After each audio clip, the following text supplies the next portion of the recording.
Good afternoon, YouTube. This is Man to Man A to Z. And Naturally for Us. I was about to say I'm on Naturally for Us's channel, but anyway, she beat me to it. I came back on because several people were interested in the mock meat or fake meat or whatever, however you want to call it, that I made yesterday or day before yesterday, I can't remember. But anyway, they were interested in making some, so they wanted to know what did I use, what ingredients and in what proportion. So anyway, I'm gonna tell you what I use. I use our garbanzo beans, and what I did was I soaked them, and then after I soaked them, right before they sprouted, then I mashed them up, cooked them a little bit, because you should cook them a little bit at least. Okay. But anyway, a half a cup of garbanzo beans. Then I used a half a cup of vegetable protein, which you can get at the health food store. I used about 3/4 of a cup of portobello mushrooms, put it in the food processor and get it grind up real fine. So about 3/4 of a cup of portobello mushrooms, a half a cup of couscous, the Israeli couscous, which is the white couscous, about a half a cup of that. And what I did was I cooked the couscous ahead of time, and then I just half a cup and I mixed it in. And then a half a cup of walnuts diced up real fine. You can do that in the food processor. And then I used about a half a cup of onions diced up real fine. Okay. Then I mixed it all together.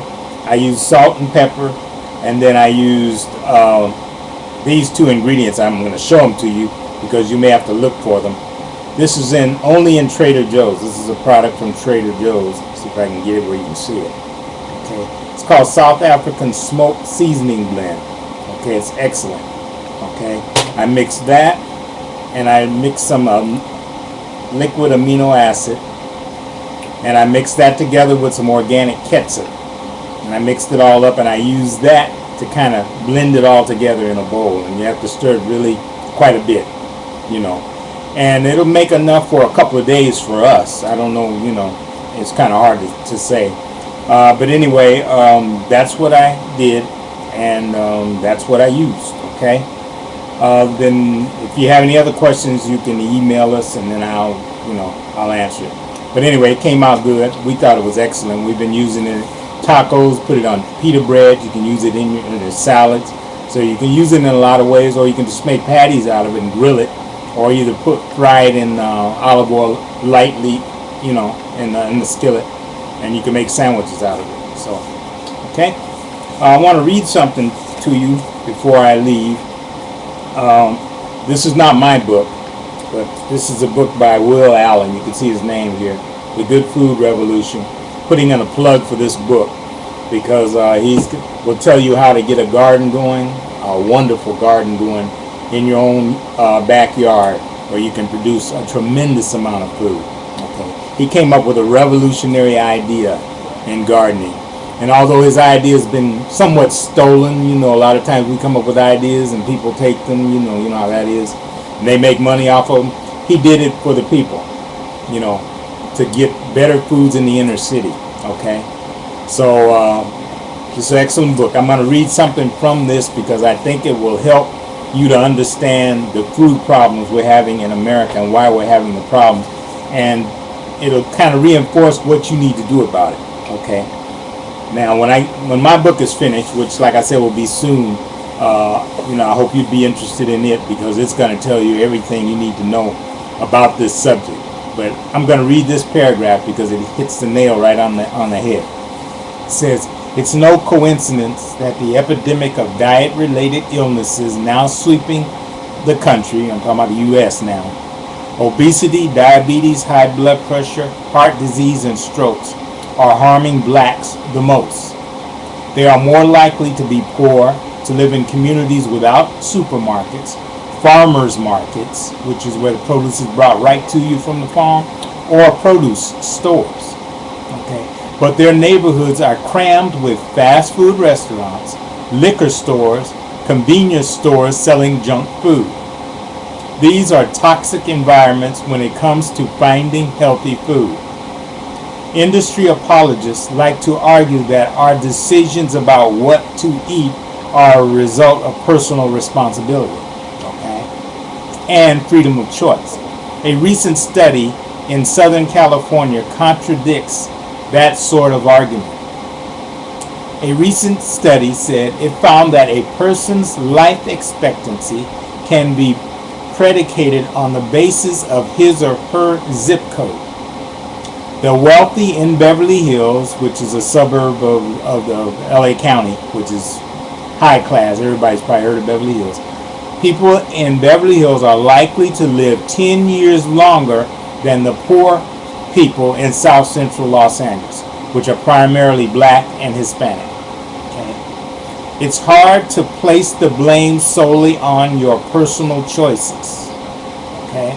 When life expectancy can be determined in part by something that none of us can control, the neighborhood in which we are born. And it goes on to say, I'm not going to get into all of it, but it goes on to say that they're licensing in the black inner city areas, or this, you know, like for instance South Central LA, they're allowing them to put more fast foods, you know, all of these kinds of stores, more liquor stores and all that. Whereas in the affluent areas, they're not allowing them. You know, the zoning is such that they can't put those kind of stores in. So in those stores areas, they have the farmers markets, they have the produce markets, and they have the supermarkets with quality foods. Okay, so then you wonder why you eat crazy.